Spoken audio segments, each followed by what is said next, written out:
ask first if there are any announcements, because some people had said there were things they wanted to announce. Carrie, do you want to stop? Real quick, I'm Carrie Sleeper, Amigo Sleeper's youngest and most favorite son. But today I'm here for the school board selection committee. We've got 2 people coming off this year. It's a little challenging. I'd like your help. Either consider possibly asking some questions about it for yourself, but more importantly, for people you might know. So, where do they send their names, the suggested names? Selectioncommittee.org is on the web, or Carrie Sleeper. Okay. Me, thank you. Meet me afterwards. I'll give you a card. I'll give you some information. But this is a tough one this year. We've got 2 people coming off. We gotta. Who's coming off? It's always a challenge, even with one person. So, thank you. Yes. I'm Fran Snedeker. Stand up. Stand up. Fran Snedeker. I'd like to invite you all to sing in the season with Messiah Sing-Along right here at Larchmont at the Larchmont Church. It will be at 4 o'clock on the 19th. I'll pass these flyers around. If you are interested, hold on to it so you are reminded when to come and join us for a joyous sing-along. Great. Thank you. Any other announcements? Jeff, we could actually start the tidbits now if you are ready, because boy, you're catching me. I'm sorry. It's just that since we have some time. Oh, and don't forget to. Please visit it, please. Okay, put your $8 for breakfast into the envelope. God, without coffee and everything? I'm sorry. It's a telescoped morning. It's a telescoped morning. Thanks, Sabrina. Right. I'm sorry. I just thought we'd take advantage of this time.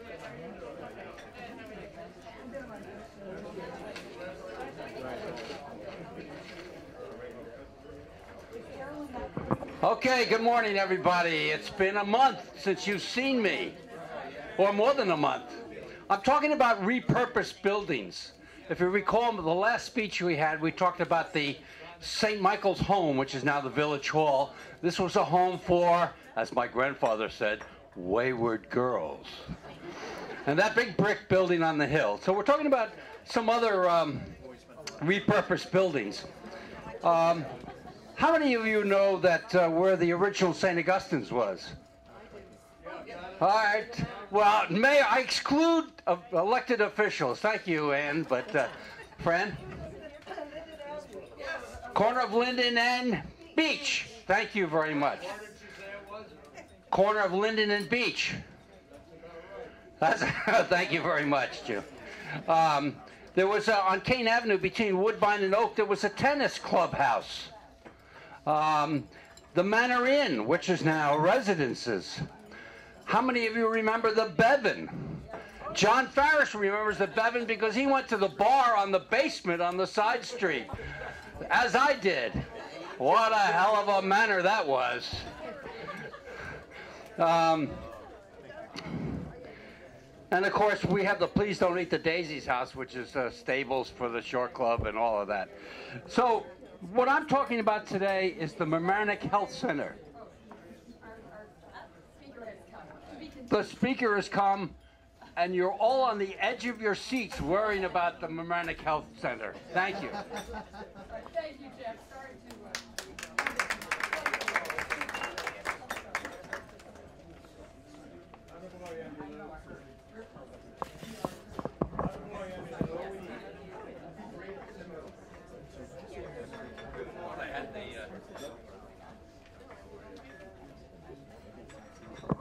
Okay, our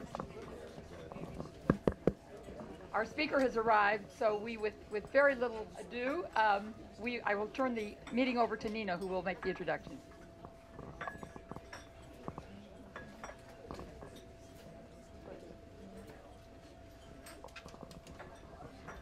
Oops, sorry. Good morning, everyone, and welcome to this summit. We are very fortunate to have our county executive here today. Is it not on? Push it up. It is up. I am. Is it plugged in? Yes. Is this working? Ta-da.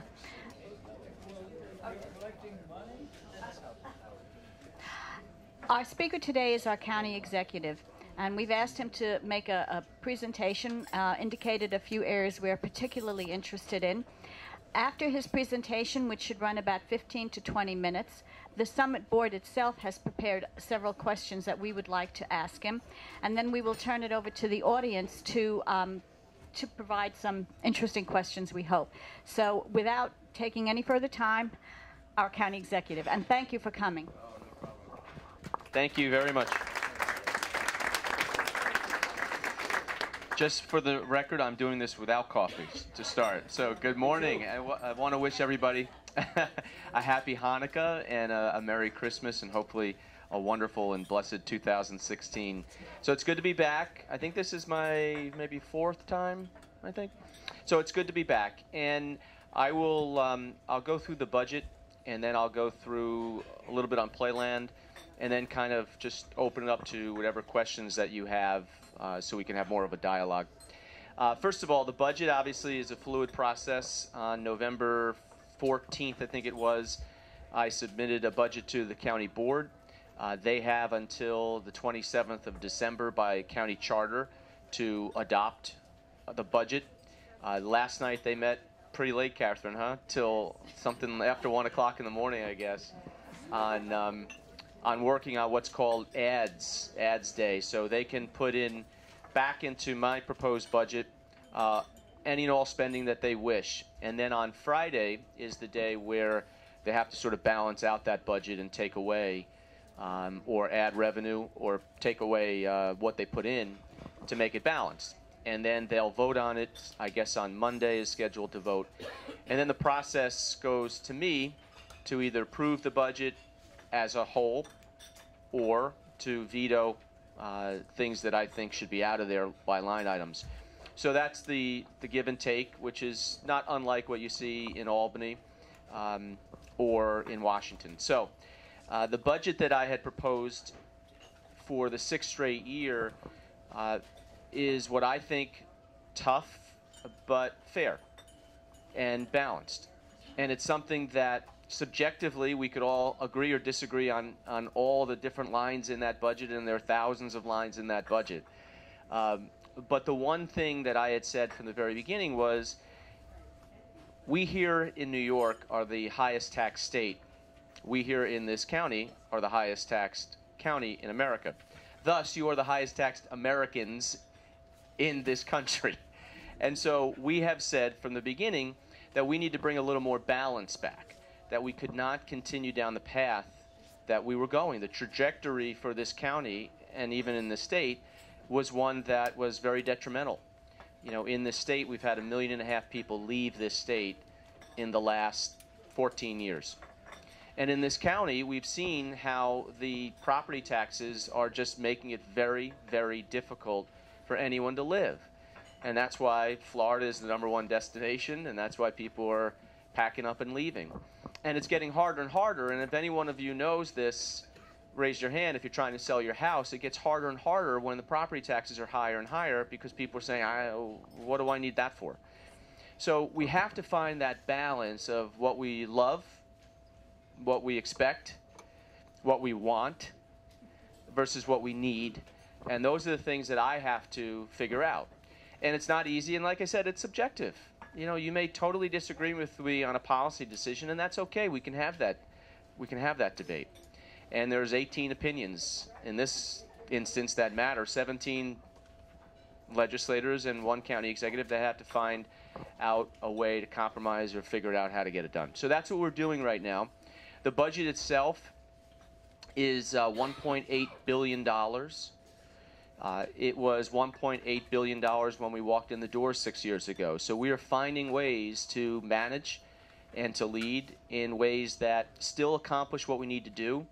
But just as your wages in many ways have been stagnant since the collapse in 09, 08, is for us to find ways to do things better or more efficient, or to make the tough decision that we don't need what we've had. We don't need it any longer, either at the level it's been at or we can do things differently, and we've had to do that. But to stay stagnant, to stay the exact same, means we just add up what our expenses are and just raise taxes to make up the difference.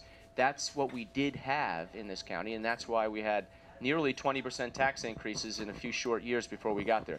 So we decided that that was unacceptable, and as a result, we have worked very, very hard. We have a lot less employees. We have about, I think it's 18% less employees in the 6 years. Most of that has been through attrition. When people leave, we don't fill the position. We had 2 different retirement incentives, one combined with the state, which was very effective in 2010, and one this year that we did proactively, knowing the budget was going to be tough, but proactively asking people if they wanted to separate from the county, we would pay them to do that.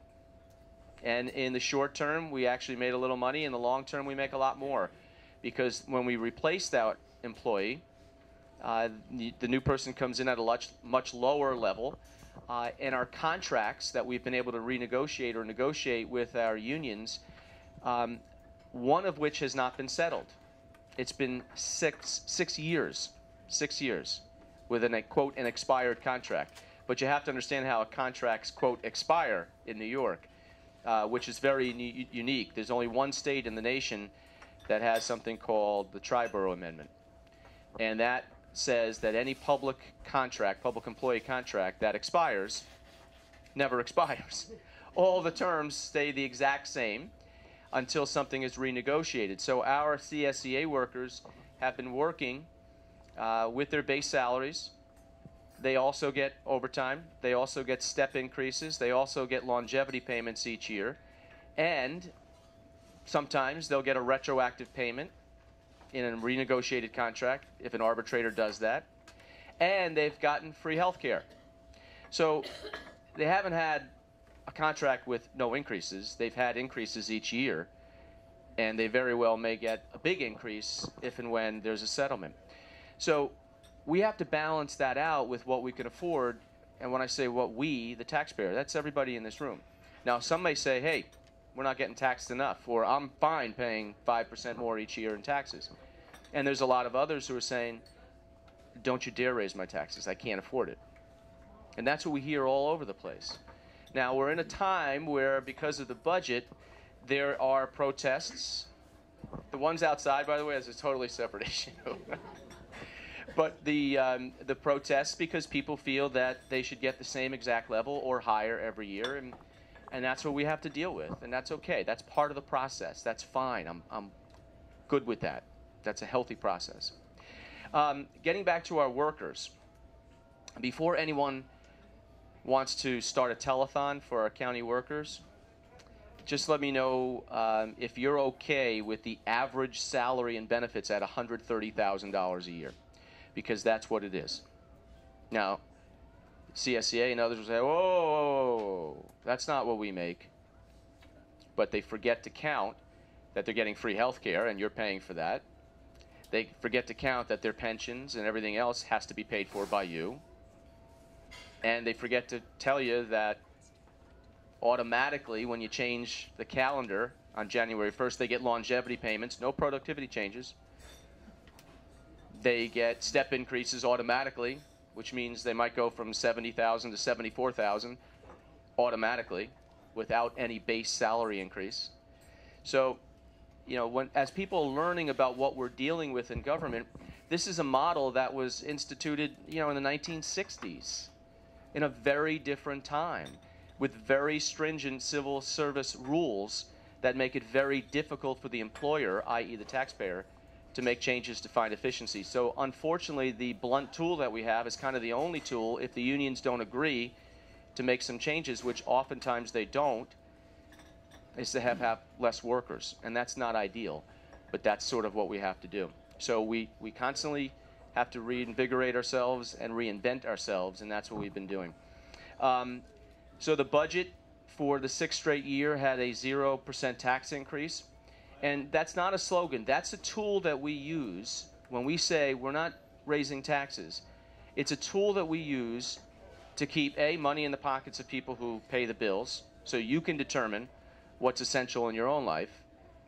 But it also makes us our managers, our department heads, and the elected officials, it keeps us disciplined on spending. Otherwise, it would be very easy, as I said, to go back to the philosophy of, here's all the things we want, here's all the things we have to pay for, so what do we got and what do we need? What's the difference? Okay, it's 7% tax increase this year, that's what it's going to be. That's not what our philosophy is. So I think the discipline has worked. We found the balance. Is everyone happy? No. No one's always going to be happy. But on balance, I think it's the right thing to do. On Playland, and let me talk about Playland for a second, and then we'll take your questions. On Playland, obviously, as you know, Playland has been very costly to the county over the years. I'll start off by saying I love Playland, and my goal has been to fix Playland, to make sure Playland stays forever and ever, but gets better, because I think Playland, as it is a very tired amusement park, and the cost to refurbish it would be tens of millions of dollars that we would all have to pony up.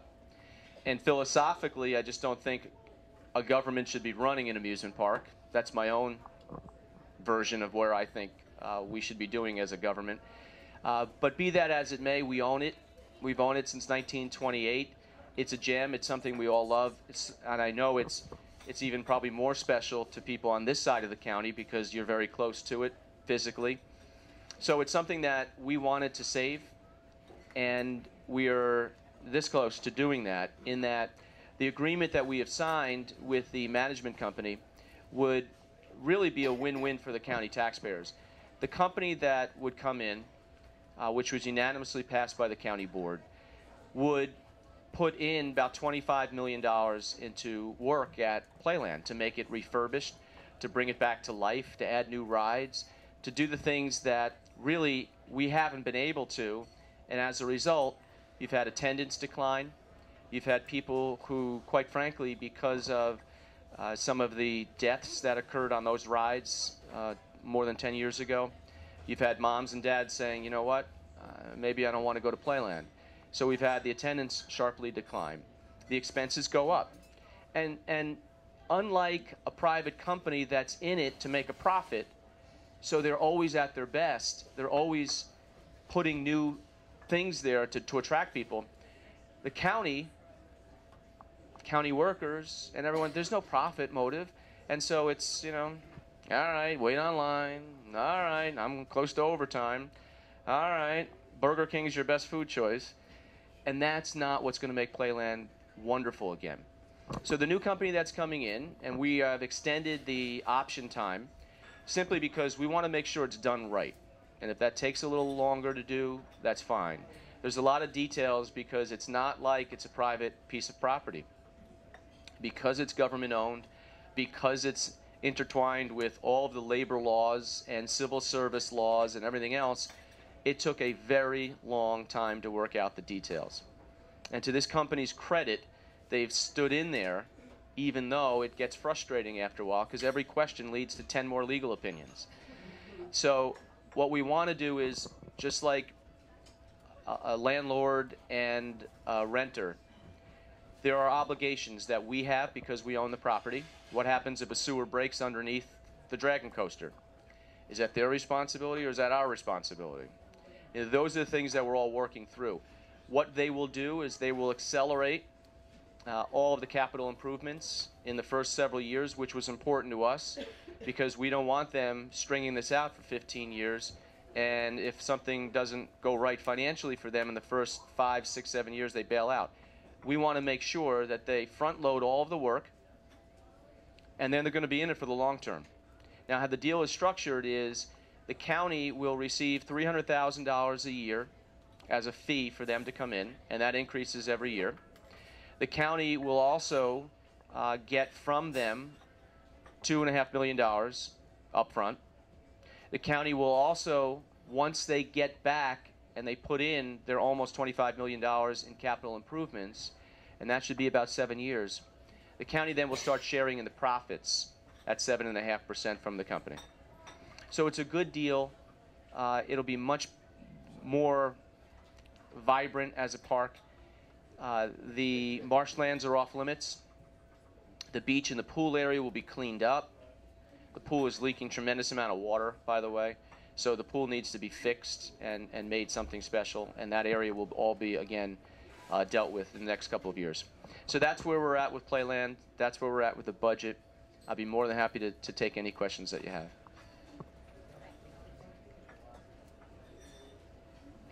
Thank you. The summit question is this. Well, we have a couple of them, and it relates to the budget. Am I still clear? Okay. You did discuss the fact that there were voluntary separations and that the budget has been kept flat for the last 6 years, well, 5 flat and proposed flat budget. There was a reduction at the same time in federal and state aid and a less than anticipated benefit from sales tax. So if there is no increase in the tax levy, at some point following that trajectory, will there not be a decline in the services to the residents of the community? Because there's just going to be less money. I can't operate my house on what I was operating it on 6 years ago. So that would be our question, our first question.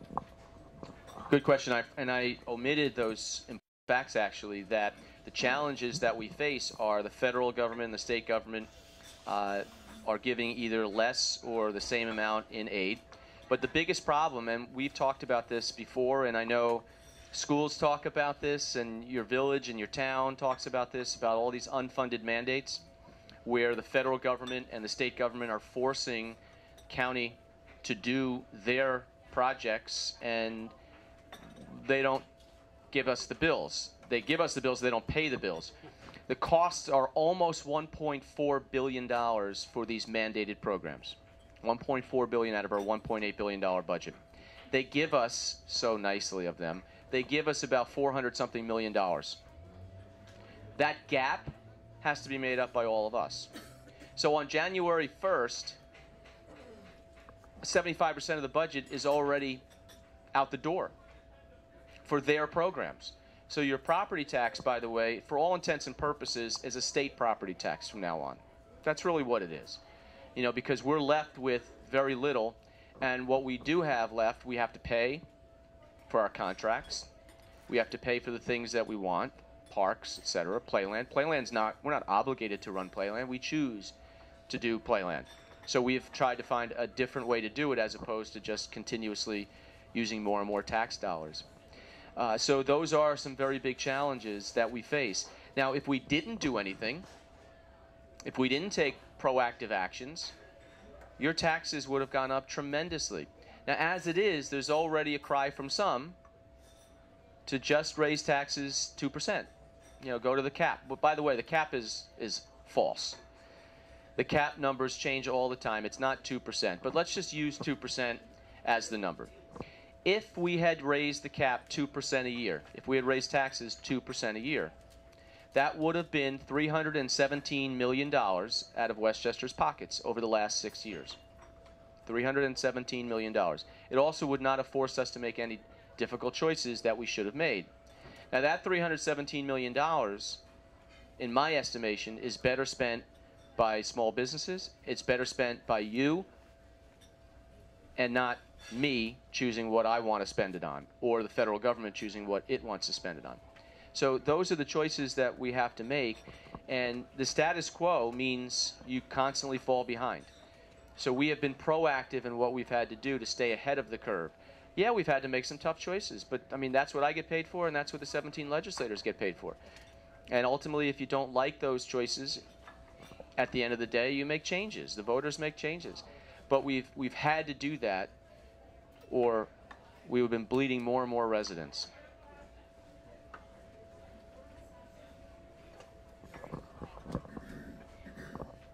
Just to follow up on the budget question, among the cuts that is in your proposed budget is to April's Children, Hudson Valley Legal Services, I think, and my sister's place.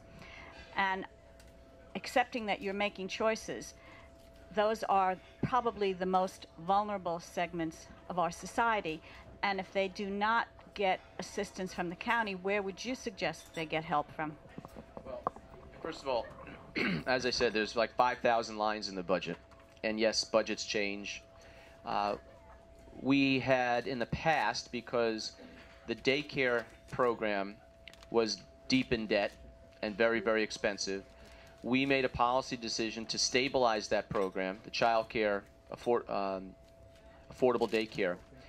So we made a policy decision to raise the rate for the parents in that program to pay a little bit more for their own children, and we would still heavily subsidize those. Below the poverty level is still 100% covered. We're talking about non-obligations by the county, where we have chosen to do this for people who are on the lower income level, and we have continued that. But by taking the corrective measures that we did in the past, we were able to stabilize that program, and we were able to expand the program for more parents. Now, there were screaming and yelling, and the world was going to come to an end and all that when we made that decision. But that program has been strengthened because we did that, and there are more families in that program now. We didn't have to touch that this year because we made that hard choice back then. The bus routes. We had to make some decisions over the last several years because we had empty buses that were very expensive, running at all times of the day, and we had to say, well, look, we got to make some changes here because it's becoming unaffordable, and we'd have to increase the fares dramatically. So yeah, we had to make some changes. Screaming and yelling, and the world was going to come to an end, and nobody was ever going to get to work. That didn't turn out to be the case. We had to make system changes. We've done that, and we didn't have to make any more now because we corrected it. Some of the proposals that you're talking about, and specifically, are to some of our nonprofit agencies. Now, there are a lot of different choices. There are a lot of different domestic violence programs. To say that because we've cut a little bit in one particular program that there will be no money for any domestic violence program is totally incorrect. There's federal subsidies, there are state subsidies, there are private nonprofits here that also fundraise. So to say that there have been some changes will adversely affect is not something that we came to that same conclusion in. Anytime you take a pencil out of a budget, there's screaming and howling. And any program that you make a change to is devastating. You know, the arts of Westchester, which I strongly support. The arts in Westchester, the Arts Westchester Council, gets over $1.6 million from Westchester County government. That's all tax dollars. Now, people have said, wait a minute, what are we giving $1.6 million to the arts when they don't need it? They could raise that kind of money when you're raising daycare costs or bus fares. And this is the stuff we have to deal with every day. Now, in those 6 years, when we did have to make adjustments to the daycare program and ask parents, lower income parents, to pay a little bit more for their own kids, we didn't change money to the arts. We didn't cut any money to the arts. This year, when we were able to stabilize the daycare program, we decided, look, to balance the budget, we've got to give a little bit less to the arts. We're not going in houses and ripping down, you know, portraits from walls. You know, we've got to put this in perspective here. I've heard words like devastate. Things are not going to be devastated if you take away a little money. They'll make up that difference. And what we do for the arts, by the way, is we give them one lump sum. They then decide among themselves how to distribute that money to the various arts programs and groups throughout the county. We could take it back in-house. We could take all $1.6 million, and we can decide who gets the arts money. We don't want to do that. I don't want to do that. So we give them the money. So if we give them a little less, they can still fund every organization with a little less dollars, or they can make decisions that that group is really shouldn't get money, but that's their choice. But to say that because we took away a little money from the Arts Council, where they still get money from the federal government, the state government, a lot of philanthropists and private organizations, that the arts as we know it in Westchester is coming to an end is just typical budget talk stuff. And if I thought it was going to devastate the arts in Westchester, we wouldn't have done that. We can survive with a little less.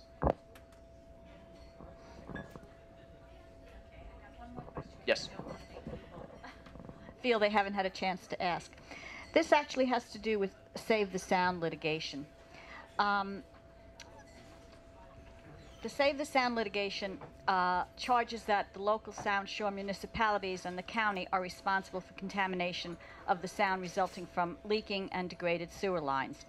So what is the county intending to do to find a long-term sustainable solution to repair or replace the sewer lines, and where will the money come from to achieve that? And I think that's always really important to those of us who live here on the Sound and to those of us who also worry about flooding. Yes. And again, so inflow and infiltration, our sewage pipes, water pipes, they are aging. And one of the things that I've advocated is capital improvements to infrastructure. I think that is the essence of what government should be doing, by the way, because there is no special interest for that. Every single person benefits when we have good roads and sewer and water and that.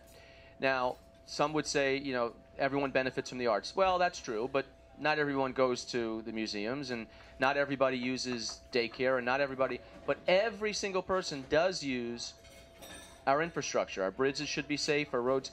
There are a lot of them. And everyone can say, well, you know, there isn't enough money. I mean, look, to do all of the work we would need to do immediately, or that we would want to do, would be beyond astronomical. You would solidify the #1 ranking for the highest taxes in the world forever. So we have to prioritize, which we are doing. Now, here, we are part of a consortium where all of the local municipalities also have an obligation to do their sewers and septics and water. So we're working this through with all these municipalities because it is not the sole responsibility of the county. It is the responsibility of everybody. So we're trying to work, and we've had discussions recently with our communities. Nobody wants to sue everybody else. That's not the way we want to do things. We want to work through this with our municipalities. So we've had ongoing discussions. We've had the bionutrient plant here in New Rochelle and Mamaroneck. We've put a lot of money into that, over $200 million, into cleaning up the discharge and to cleaning up these plants. Very successfully, they're coming to a conclusion. We're doing infrastructure repairs at our wastewater treatment plant in Yonkers and throughout the county. So we're making constant upgrades, but we're also, just like you're doing in your house, you might have a chip paint in the corner of a room that you never use, and you might have the boiler going, and we've got to figure out which is more important, just like you do, and prioritize. And we're doing that. So we have some questions.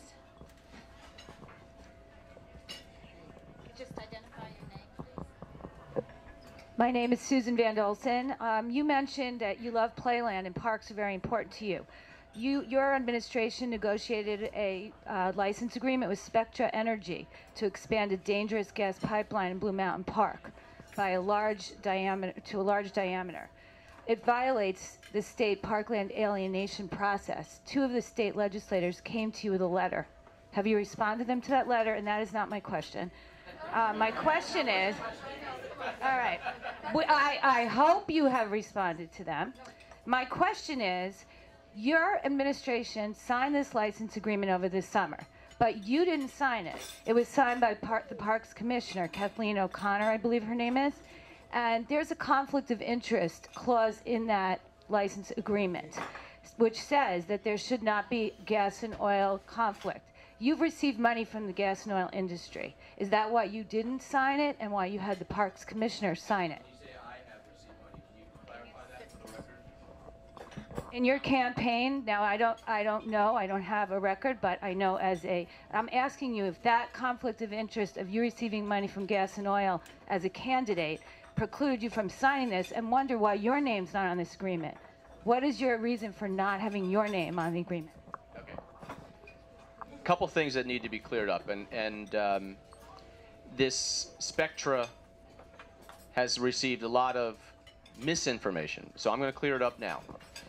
First of all, there is 5 acres in a 1,500-acre park in Blue Mountain in northern Westchester. That is what is being discussed here. They already have a gas line there since 1952. It is their property since 1952. The federal government oversees this pipeline change. What they want to do is go in to their property and change their pipeline because it's getting very old, which, by the way, would prevent leaks from the natural gas line that goes through that already. I'm going to answer your question because you have put out a lot of misinformation. You also made a very bad accusation, so I want to clear that up too. So the federal government oversees this process. The federal government has approved this process for them to come in on their property and make these changes. Now, could we have objected? We probably could have objected, but we would have been overruled, and it would have been through either eminent domain, and we would have gotten nothing, and they would have done much more damage or clear cutting. So what we allowed them to do, okay, ma'am, you can either listen in, okay, you can disagree all you want, but I'm giving you the facts. So what the county decided to do was, instead of having it taken through eminent domain, or the federal government just saying yes, we decided to negotiate against something that we probably shouldn't have had to negotiate with because we weren't really due anything. But we got over $2 million to use to stabilize the budget, $2 million to use to help the rest of our park system. And so we did something because it was their right anyway to go in there on their property. Let's also remember, this is 5 acres, not wide, 5 acres of 1,500 acres for an existing pipeline that is deteriorating. That is what was being discussed right now. So we don't have the ultimate say. It is not an alienation of parkland. They own that land anyway. They own the land. It is not an alienation of parkland. It was completely within the right of the county. We obviously had this vetted and made sure that that was appropriate, and that's what we did. So you can argue all you want, and I'm free to argue with you the rest of the day if you'd like. But that's not here. But that's what happened. So to sit there and say that we are clear-cutting an entire park, they will not only pay us for property that they didn't have to pay us for something that they were already going to get permission to do, but they're also going to plant back what they needed to do and make sure they restore the property as best that they can, and we will make sure that they do that. Who has the authority to sign it? Of course the commissioner has the authority to sign it. As far as your inference that we said yes because, by the way, if you want to look at filings and you want to be truthful about this, go find out what Andrew Cuomo accepted from the oil and gas industry. No, but you're making the inference that because we agreed to let them do what they're already legally agreed to do. I have taken in my campaigns last year for governor basically nothing from the oil and gas industry. Go look at what Andrew Cuomo accepted from the oil and gas industry. That's what really happened. Anyway, that was the inference, which I didn't appreciate, but go ahead. Do I have another question? Bill, lawyer. I live in Rye. I just want, could you give us an update on the affordable housing situation as it ties into the Sound Shore area? Yes. Well, you're talking about the HUD settlement. Okay. Let me first start off by saying, and I don't know if anyone read the Journal News on Sunday. I wrote an op-ed which sort of explained where we were and refuted the allegations of the other side. Some very important things have happened in the courts over the last several months that benefit Westchester County and repudiate what the federal government is saying and the allegations that they have been making. First and foremost, the agreement that was signed by Andy Spano in 2009 and ratified by the county board at that time requires the county to build 750 units of what's called fair and affordable housing based on income in 31 eligible communities based upon the wording of the settlement. It was from the 2000 census, and if a community had 7% or less Hispanic and 3% or less African American population, then that is a, quote, eligible community under the settlement terms. Okay. We got in January 1st, 2010, which was the first day that the settlement actually took effect. We have 7 years, or till the end of next year, to complete the settlement. Now, the settlement requires us to build the 750. Each year, there are benchmarks along the way that we need to meet or exceed with regard to financing for these projects and building permits for these projects. They all have to be at 750 by the end of next year. Now, the good news is, despite some of our differences along the way in the interpretation of the settlement, but also with the allegations that the federal government has been making and the new requirements that the federal government were trying to force upon the county, that's where we had objections. The settlement terms, we've always said, look, whether we like them or not, we'll do the settlement terms because that's what was agreed upon. We have met or exceeded the benchmarks every year for the settlement. That's the good news.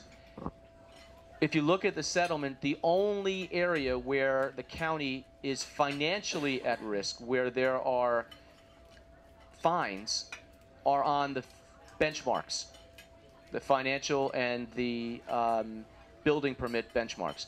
So it was incumbent upon the county to work with our developers, to work with our communities, to find locations, and to get housing built. For two reasons. One, we have an obligation to do it. But two, we want to build affordable housing. We've been building affordable housing in this county for a long time, before I got here and after I leave, hopefully. And we will continue to do so. And we've worked with various communities. And affordable housing comes in very different forms and different ways. And affordable housing, by the way, is not affordable to build. It's very expensive. But we've made that obligation to do that, and we'll continue. Now, the bumps along the way have been that the federal government, and they've admitted this in a letter to us in May of 2011, that's where we started butting heads. The federal government started making new demands upon the county. Now, I don't know about you, and you know, if there are two people who are going through a divorce, or if you've got a contract to sell your house, a contract is a contract, and the terms that are once agreed upon are the terms. The federal government has come in, and they're one side to a two-party settlement. So you have to understand, just because the federal government alleges something doesn't mean it's true. In fact, the courts have now said they have been totally incorrect. So what we have said is, we will do what we're supposed to do, but just because the federal government now makes new demands, which, by the way, are very expensive demands, which would have a significant impact on our taxes and on our current programs that we have to fund, we have said, look, we disagree with you, and there's a process when you disagree for both sides. There's a federal magistrate that you go to first. There's the district court judge, the federal judge, who oversees this settlement. There's a monitor who, quite frankly, by the way, this is a kangaroo court that was set up at the very beginning. The federal monitor, you would think, is supposed to be an honest referee. The federal monitor is hired by Housing and Urban Development and serves at will to HUD. So the federal monitor serves at the pleasure of HUD, of one side in this two-party disagreement. Could you imagine the NFL referees in a Jets-Giants game all wearing Giants blue and every flag goes against the Jets? That's exactly what we've been dealing with now for 6+ years. So it's not a fair system. The recourse that we have when the monitor unilaterally starts attacking our communities, including Mamaroneck, starts attacking our communities and making allegations, and HUD does the same, our recourse is to A, prove them wrong, which we have done, and B, to use the dispute resolution and to go into the courts. Now, two big things have happened very recently. The federal government was in favor of it before they were against it. The Chappaqua development at the end of 2014 had enough units that we were financing, and the county board put financing in place. That put us over the benchmark for 2014. The federal government approved it. Then all of a sudden, they decided to change their mind. And in early 2015, the monitor and the federal government said, hey, Westchester, we're taking those off the scoreboard. and as a result, you don't meet your benchmarks, and as a result, you will be fined, and as a result, you are in breach. And we said, whoa, whoa, whoa, whoa. First of all, we did what we're supposed to do. You already approved it. And what's the problem here? So we went to court, and the magistrate just ruled recently that, yes, those do count, that, yes, the county has met its obligations. No, the county is not in breach. A second big issue was the money. We all like to talk about money. The old adage, money is the root of all evil. Okay, so here's the deal with the money. The money is what originally got Westchester sued in 2006. The money comes in the form of federal grants, community development block grant money, and a few other grants. Most communities have taken it. The county has taken it through the years. And as a result, when you take the money, you need to certify that the money is being spent in the right way and that you are doing the right studies that are required. Okay, the money was spent in the right way. There was no misappropriation by the Spano administration or anything like that. But what the federal lawsuit was under the False Claims Act of 1863 was that the county had made some false certifications and submitted those to the federal government, that they considered race as an obstacle to housing, etc. The county had not done that. There was no finding of fact, nor was there any admission by the county that it was done purposely. And if it did go to federal court, that was a high hurdle that would have had to been found, that the county maliciously and falsified these documents. The county decided not to defend itself, and the federal government decided not to prosecute, so they decided to settle, and these were the settlement terms that we've been living with. The federal grant money that the county was promised, they went in 3-year cycles.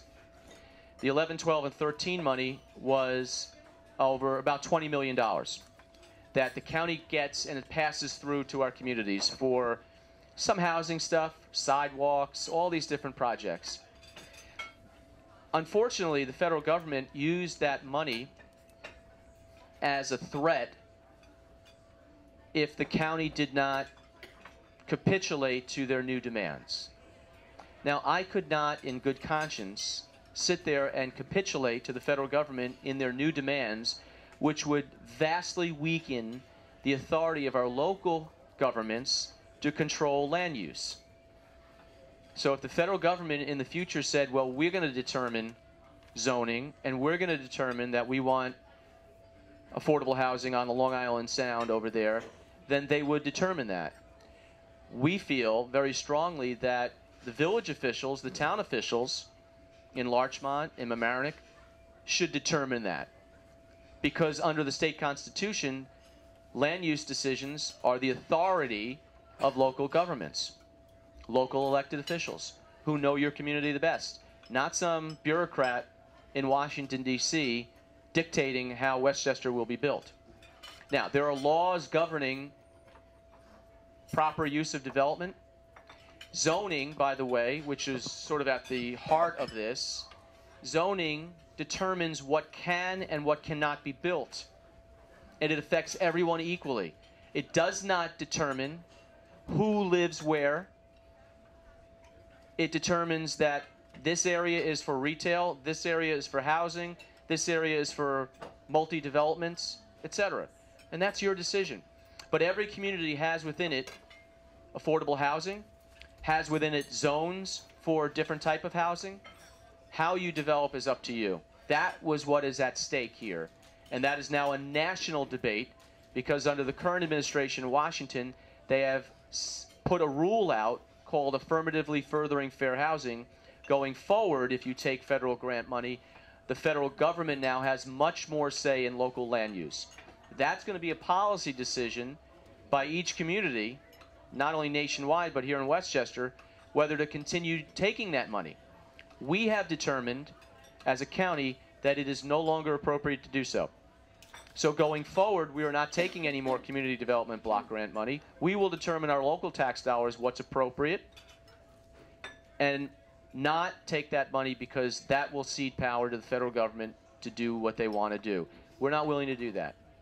The money in the past, the $20 million, we did go back to federal court because we felt that money was promised and accepted in good faith by the county and by our communities, and that the federal government had an obligation to give that money where it was already accepted.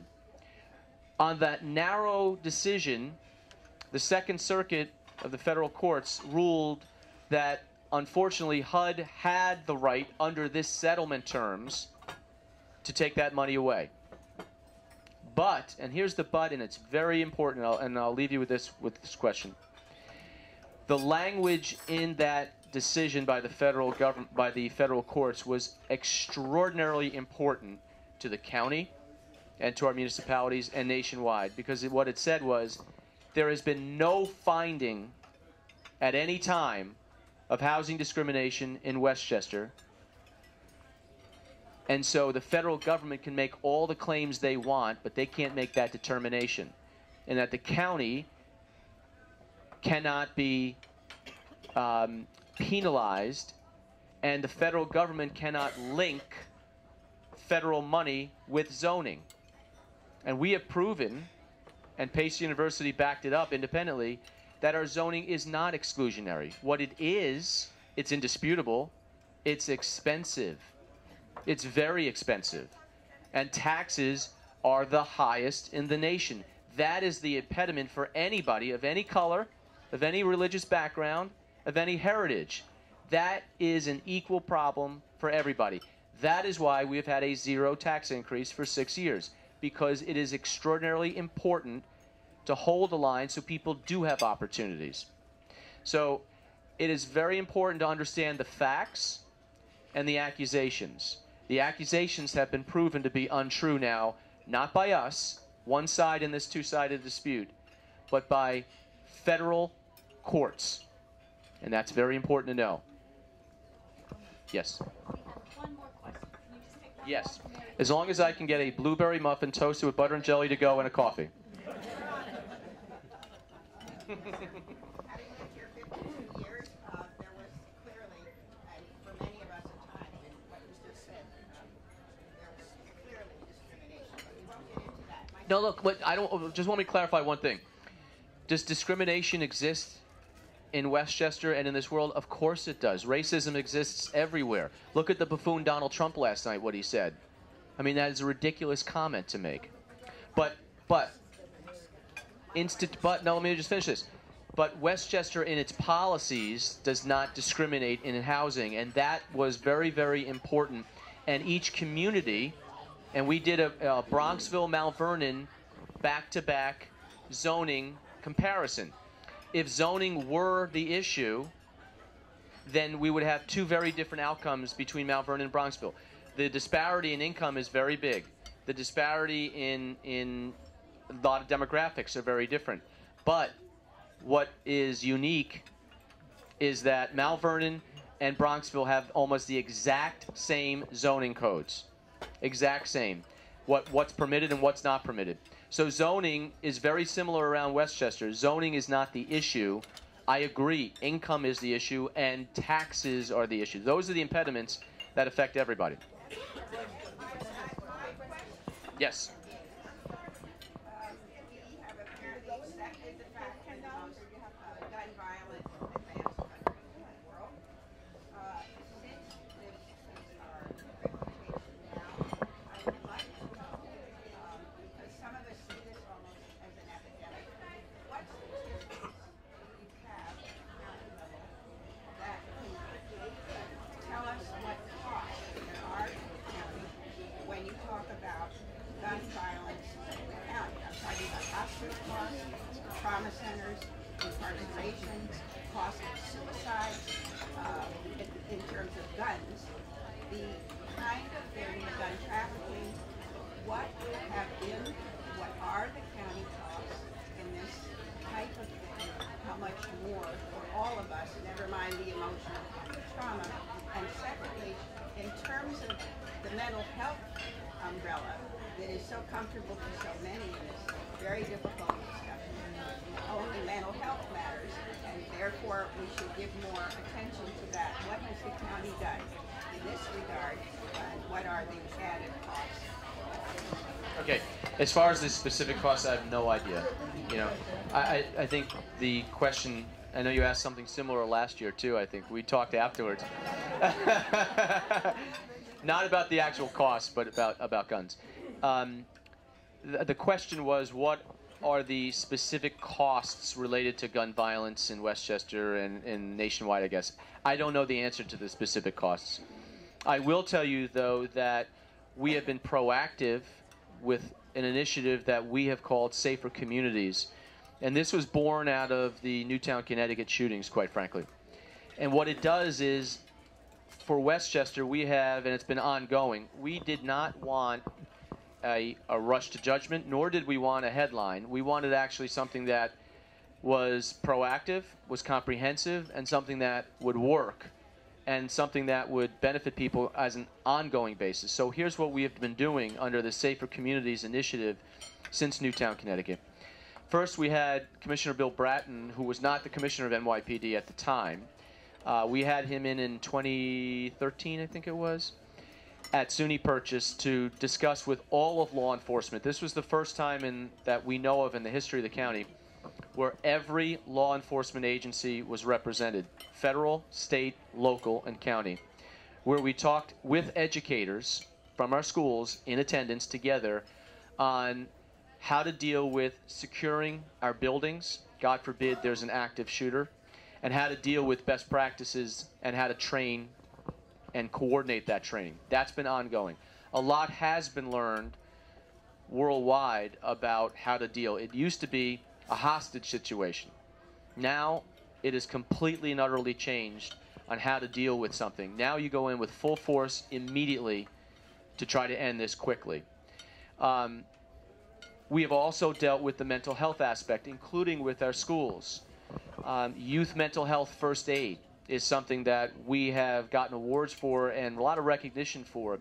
That is, we're working with our mental health community and our schools to identify children who really need help, who need assistance.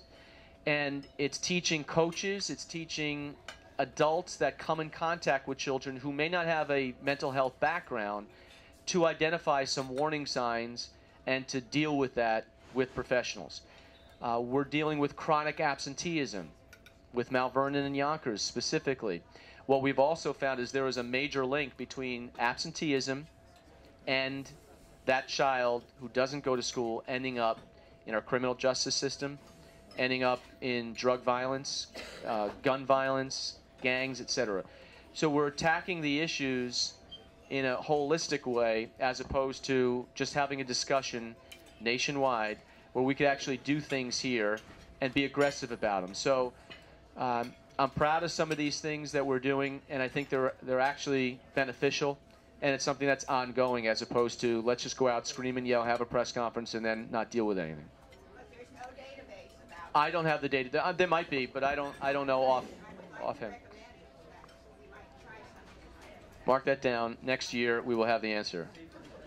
Safer Communities, by the way, is on the westchestergov.com website where you can actually go in and look at the comprehensive tactics that we've used to combat some of these issues. We also have the New York State Safe Law, which makes us one of the 7 states that has done something, but then there's this other. You can do something, but it'll have no effect. But it might have some. And that's part of the issue. You know, we have this big debate, and that's okay. Yes? Yeah. But I appreciate the opportunity. We're all in the blast zone. That's Our children are not safe. if you don't feel safe. Our children are not Listen. safe, and if you're worried about taxes, where is the bottom line? Where is the line item for our EMS and first responders when these pipelines explode? Okay. Indian Point, everyone has said will explode. Indian Point will not. The federal government. Then why do you live there? Because I can't sell my house. What, taxes too high? No, they can't sell their houses there because of the Okay. pipeline. 2 Asian gas pipelines underneath. Listen, Now they're gonna put a with all due respect, more unsafe. there has not been. Feet away. And the last Thank you very much. Pipelines rupture every other week. I'm sorry that this has happened to your breakfast, and I appreciate the opportunity to come in here. Thank you very much. Have a great holiday, everybody.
All right.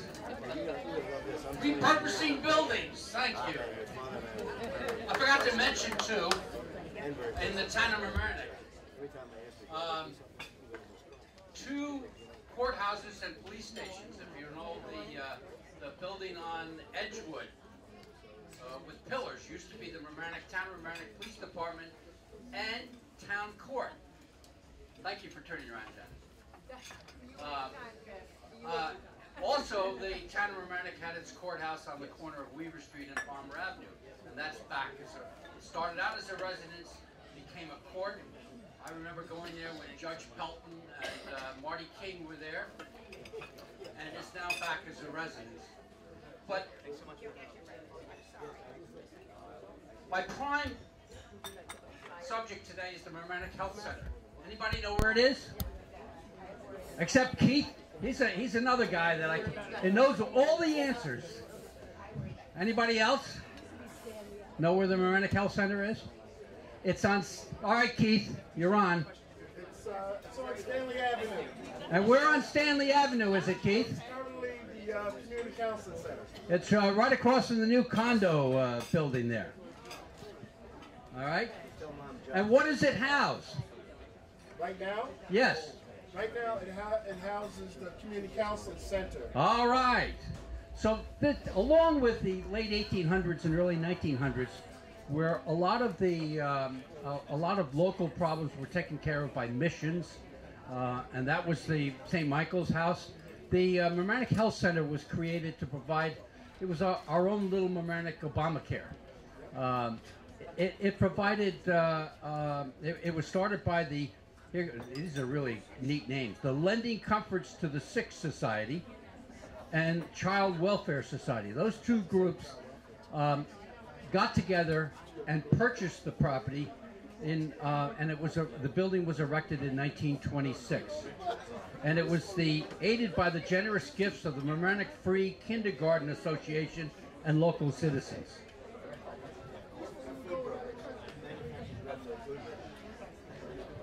In 1946, it was written, today, the health center provides prenatal care of mothers and established an orthopedic clinic and dental clinic and is the milk station for the community. More and more, the old milk station has become the health center of Mamaroneck. Today, the health center program is guided by a number of people. Nurses are available for the care of the sick in the home, as well as for the education and health supervision Clinics and classes are conducted regularly. Pediatric and social hygiene clinics are conducted weekly. Chest clinics twice monthly. Orthopedic clinics quarterly. And special immunization semi-annually. The milk station. I don't know what it did, but I'm reading here. I have no idea what the milk station is. Maybe they had a bunch of goats. I don't know. Jeff, you got a handout. Jeff? Yes. You admitted that it was also a 24-hour running facility, and it was an overnight infirmary. Yep. This really provided a great amount of health care for the community. I mean, when you think about dental and orthopedic and prenatal and so on, it was quite an organization. And this was mostly all with private funds. The building, the purchase of the land, the erection of the building, and the operation of the clinic was all mostly with private funds. The village of Mamaroneck provided, I think I read, 3 nurses. So probably in the 60s and 70s, it started its decline because our health system changed. And the board of directors in the 70s decided that they had to close the clinic and do something with the building. And I remember some of those people. There was a woman, Norma La Rosa, from Mamaroneck, who was on the board, and my friend Busy Montesano's wife, Mary, was on the board. And they terminated the organization, and they gave the building to the village of Mamaroneck, but with a restrictive covenant that it always be used for health-related purposes. And twice I have gone to a Village of Mamaroneck Board of Trustees meeting where it was proposed that they rent on commercial basis to whoever wanted to rent that building. And I had to stand up and say, I remember those people on the board, and it has to be used for a health-related purpose. Washingtonville Housing Alliance had its first office in the basement of that building before it moved to Library Lane. And Ellen Levy was the executive director, and it was an above-ground basement, but with stone walls, but it served its purpose.